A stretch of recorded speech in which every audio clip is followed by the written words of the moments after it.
Hi, I'm Rainer, and welcome to my training room.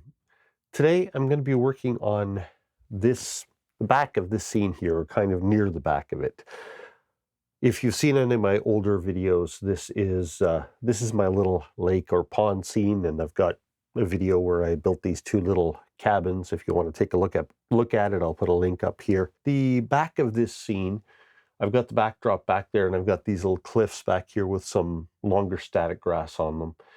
And then I've got a track here that runs to kind of what I call the north end of my layout. And then there's a track running here below this cliff. And I want to develop this scene in the front with this lake, but I'm going to do that a little bit later. But right now, to get to here, I have to reach across here. So I want to finish or get closer to finishing this hillside here. And right now, there's kind of this plaster painted cliff here. And the top here is just plaster cloth with some of the drywall compound on it, brown paint, and a little bit of ground foam sprinkled on it. That's all I've done here. So I want to go kind of from the edge of this rock cut or cliff back here and work my way across to probably about here. I'm just going to do this section of hillside and trying to get some more ground cover on it and a little bit of grass and shrubs and rocks and things like that and make it look a little bit more real. I do need to put some more trees on there as well, but I'm not going to be doing that right now because I like to do the trees outside or in the garage because I've got to spray adhesive and things like that, and it's just a bit too cold out there right now to do that. So I'm going to be working on this hillside, and I've got another camera set up over here to get a different angle on it. So hopefully it'll give you some ideas of how I do this ground cover on these hillsides, kind of a follow-up to what I did on that section where that's kind of the next section from this over, because right here is where my rock cuts start and things like that. So basically I want to work on this section of hillside between two levels of track, and we'll see how that goes.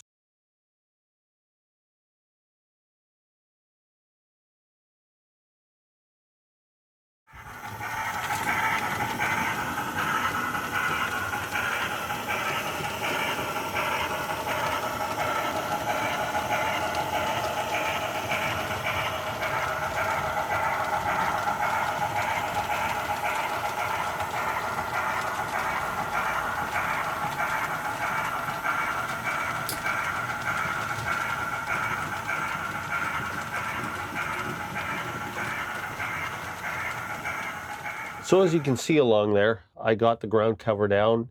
I just did up to the end of this kind of cliff right here, and from the end of that cliff or rock cut over there, and I got a little bit of ground cover there right down to the tracks on the other side. Now, first thing I started out with this time was I did put some static grass down, and most of it is actually covered up other than over there and where it's kind of showing through the other ground cover. But for the ground cover, this time I did use a static grass applicator. This is just a cheap one I found on Amazon, and for what I'm doing, it works just fine.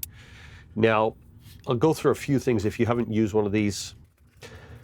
The way these work is you have a clip and you need to put a pin in the ground, or what I've done here is just put a little wood screw on it, and I use that to ground it into the wet glue.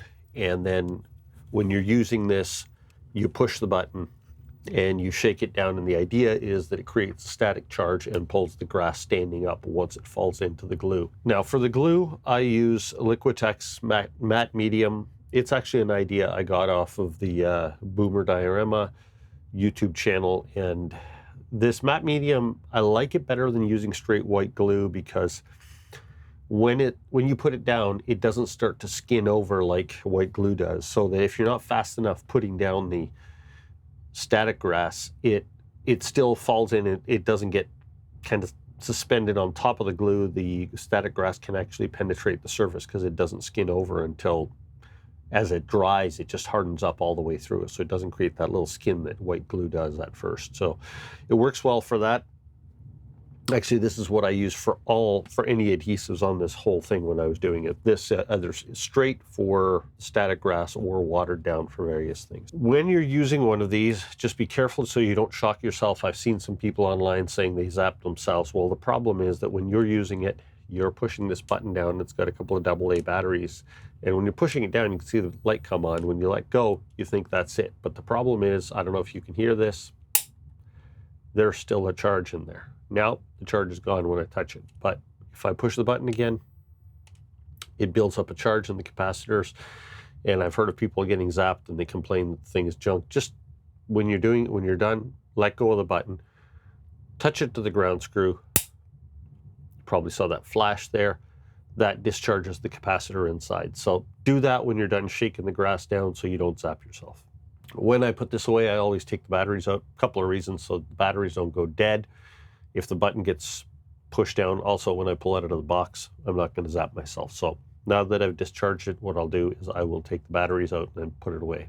So when I did that first layer of static grass, I used some fairly short stuff. I think it's like 5mm or something like that. And what I have is a pile of these different colors, kind of yellow, a bright green, a darker green, a slightly different green. And what I do is I just take like a pinch of each of those and put it into a plastic container and mix it up. I don't use any of these colors straight because if you look at grass growing somewhere, unless it's on somebody's completely manicured lawn, it's never all the same color. So what I do with this is I mix those colors and I try to get more of a natural color to it. And because it's kind of outside, I don't want it to be a dark green because there's always going to be dried grass in there no matter what time of the year you look at it. I also sprinkled some other ground cover on there in various places, some kind of foliage materials. I have two colors that I use, this kind of a green loose ground mulch forest scattering, and then fine loose grass autumn mix. I used a little bit of both of those. They're for Model Builder Supply. I don't know if they're completely closed down, but I know they were closing down, but you can find other equivalent stuff like that. I also used some Scenic Express foliage material and some other stuff that I had, some woodland scenic things that I had in various bags. So I used that just for some ground cover. Also, at various points in the process, I added some longer kind of clumps of grass. So I did that up here in between these rocks, down along the tracks here at the top. Some of them I did near the beginning, some I did at the end. And it's all 10 or 12mm static grass, and those I just do by hand. What I do is I just take a pinch out of a container like this. Again, just like with the shorter static grass, I have various colors of it that I just mix together to get kind of the blend I want. And then I just take a clump like this and kind of work it through my fingers until they're kind of more or less lined up. And I just take this and stick it into the matte medium that I put down.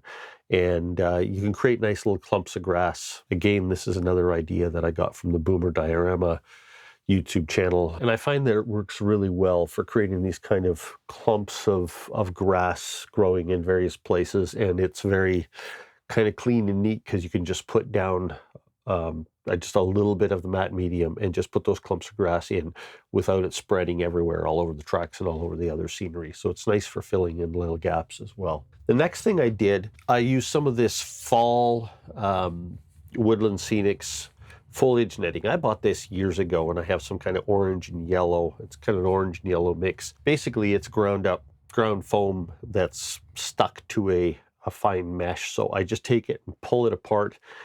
So it's very kind of scattered and almost falling apart. And then I laid that on various places on here and sprayed a little bit of glue on there to make it stick. Now, for my glue, I have one of these little mister sprayers. It kind of mists it out. I think I bought this at Michael's, and it sprays a really fine mist. It's kind of interesting because what it does, unlike a lot of sprayers, it doesn't suck the fluid up. What it does is it actually pumps air into the bottom and pressurizes it, so then it kind of mists the liquid out. So it's kind of a bit of a delay when you push, and sometimes you push and then it sprays, but it gives you a nice fine mist. So what this is again that Liquitex matte medium, but it's mostly water. There's just a very small amount of Liquitex matte medium in here with mostly water, and that's just so I can wet things down and make things stick. But I don't want to be using too much glue in this case. after I got that yellow kind of foliage netting down, and the reason I put that down is because I want to kind of give it the look of the older foliage, the dead leaves, the yellow brown kind of orangey leaves that sometimes happen underneath bushes where the older leaves die underneath the new growth from this year. And one of the things to remember, I mentioned this when I was doing this other section here as well. I'm trying to make it look like a natural hillside, and in nature, things are often kind of messy and random, and you'll get bushes growing in weird places, and there's rocks sticking out, and there's dead branches and logs and things like that. So I'm not trying to follow any specific pattern. I'm just trying to make it look kind of random with a whole pile of different things kind of growing there, or the look that they're growing there. I put down that yellow foliage netting, and then the next thing I used was this Woodland Scenics polyfiber. Again, I bought this many years ago. It's just this green mesh stuff, comes out of the bag like this, and I just kind of pull it apart because it comes out comes sometimes little kind of twirly clumps, and I just pull it until it's so fine that sometimes you almost don't notice that you have some. So it ends up being this kind of very fine, just kind of a wispy kind of thin ball, I guess. And then I place that on there, and I put that above the yellow foliage netting some places, and that's just to provide a structure for my trees. And then I mist it again with that watered down glue, or the very watery matte medium. And then after that, I started sprinkling various types of foliage on them. And the idea is that it kind of gets caught on the ends or the edges of the clumps of that polyfiber and creates some structure, kind of a 3D fine bushes, but the light still shows through underneath, just like it does in nature. You know, you'll see a bush, but sometimes you'll see kind of what's behind it. So that's the idea, to create that kind of layered structure on the hillside. I kind of just went along trying one thing, adding a little bit more polyfiber when I thought it needed a little bit more, and it just kind of built up layers on there. I also placed a few rocks in there. There's one here, one there, one down at the other end. And those are just rocks that I bought at Dollarama, at the dollar store. I got $2 for this jar of larger rocks, which it turns out are kind of the same shade of gray and black as what I've done with some of my rocks. So they actually work really well because they look like they fit the scenery, and I just put these random rocks in a few places. And then I have some old twigs that I collected during the summer, and I just break them off and put a few of them in there to simulate just some logs on the ground. At the base of the cliff, and I put these in earlier, but I also have a jar of gravel. It's just smaller rocks that I got from the Dollarama this was $2.25 for the jar, and I can put those at the bottom, and they're again kind of the right color and the right shade of gray to look like rocks that might have fallen off the cliff when they were blasting through or whatever. Finally, at the end, I put in the trees. I put in the one tree that I pulled out at the beginning, and then these two trees actually were sitting down here, which is not fully scenic, so I put those at the top just to make that area look a little more complete. I'd like to have a couple of more trees up there. So kind of my idea for this hillside is that it serves as kind of a backdrop for what I'm going to be doing here with these little, I guess, fishing camps or whatever beside this lake. And it just gives it that wilderness backdrop. And I know there's another track behind there with another train that runs on there, as you saw on the video. And that's kind of another scene, but that scene back there, right here, the train just kind of passes through it.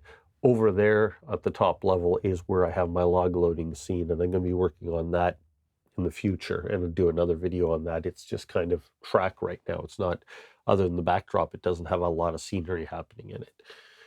But what I'm trying to do now is get kind of the backdrop working from the back, moving toward the front so that I can get this looking good. I'm going to eventually be working on this part going across here.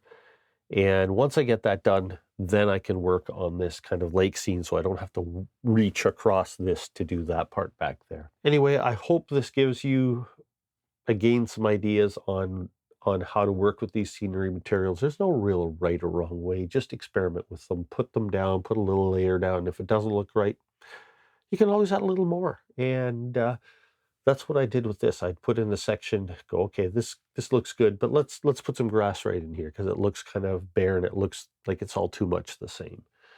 And the same thing with my little logs in there. I put a rock in there. All of the rocks have a little bit of ground cover foliage material dropped on them, because if you find rocks out in nature that have been sitting there for years, there's always leaves on them, there's moss on them, there's stuff on them. They're usually not a completely bare rock. So again, I'm trying to simulate that by spraying a little bit of that glue mixture on there and then just sprinkling some foliage material on there to make them kind of blend in so it doesn't look like this bare, clean rock that got dropped in the middle of the bushes, because that never looks very natural. Anyway, that's the idea. Just working my way across and getting the scenery in place and trying to add a little more detail and a little more interest to it. Let me know what you think. Thank you for watching. See you next time.